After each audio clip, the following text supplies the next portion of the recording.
किंक्रांत म्हणजे मकर संक्रांतीचा दुसरा दिवस. ह्या वर्षी किंक्रांत आलेली आहे 15 जानेवारीला. तर जो करी दिन म्हणून ओळखला जातो. या दिवशी देवीने किंकरासूर राक्षसाचा वध केला म्हणून हा दिवस पाळला जातो. पण या दिवशी कोणतेही शुभ कार्य न करता जुन्या गोष्टी मागे टाकून नवीन सुरुवात करण्यावर भर दिला जातो. जसे की शिळी भाकरी खाणे, शेणाची पूजा करणे. आता किंक्रांत म्हणजे काय? तर पौराणिक कथेनुसार मकर संक्रांतीच्या दिवशी संक्रांती देवीने किंकरासूर नावाच्या राक्षसाचा वध केला.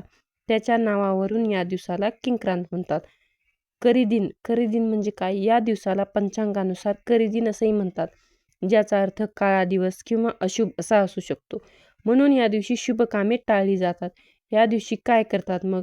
अशुभ कार्य वर्ज्य. या दिवशी लग्न, मुंज, साखरपुडा यांसारखी कोणतीही शुभ कार्य केली जात नाहीत. आणि खूप ठिकाणी शेणाचीही पूजा करतात. घरासमोर शेणाचे गोळे करून त्याची पूजा केली जाते. आणि कुलदैवताचे स्मरण करतात या दिवशी. कुलदैवताचे स्मरण करून पूजा केली जाते. शांत राहणे, घरात भांडण टाळण्यासाठी या दिवशी शांत राहण्यावर भर दिला जातो. थोडक्यात काय तर किंक्रांत हा दिवस शुभ कार्यासाठी टाळला जात असला तरी तो जुन्या गोष्टीचा त्याग करून नवीन उत्साहाने सुरुवात करण्याचा आणि कुलदैवतेचे स्मरण करण्याचा दिवस आहे. असा आहे हा किंक्रांतीचा दिवस. तर तुम्हाला असे नवीन नवीन व्हिडिओ ऐकण्यासाठी, पाहण्यासाठी चॅनेलला सबस्क्राईब नक्की करा.